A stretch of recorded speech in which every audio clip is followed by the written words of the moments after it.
today's lab, you'll use the 3D modeling kit to build molecular models of hydrocarbons. Hydrocarbons are compounds that are made of two elements, carbon, which will be represented by black, and hydrogen, which will be represented by yellow. For this lab, you'll also use full and condensed structural formulas to gain a better understanding of structural isomers, conformations, and geometric isomers. It sounds confusing now, but by the end of lab, you'll understand. So, what's first on the agenda?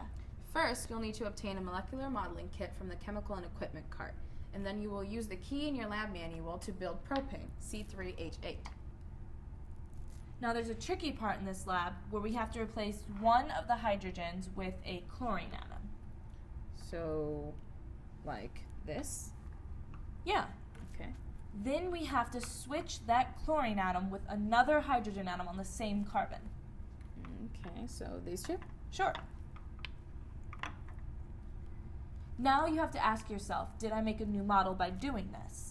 One way to figure this out is to name the compounds. If the compounds have the same names, then you didn't make a new model. There's more to do for this first part, but be sure to answer all of the questions before moving on. Now for this next part, you're going to make a 6-chain carbon atom, and you want it to be cyclic, so you'll connect the first carbon to the 6th carbon.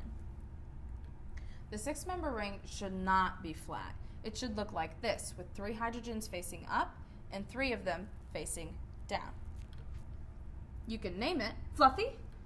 No, you can name it according to the nomenclature in your book, Which is less fun. but more accurate.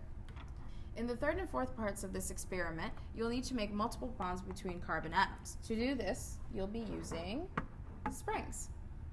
Now be careful when you work with the springs, because if you don't get them all the way in, they'll pop out. So you'll want to really twist them in. 2 springs will make a double bond, and 3 springs will make a triple.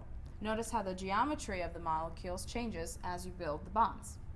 If you get stuck, be sure to ask your lab TA for help. They're there to help you if you get really stuck. Good luck!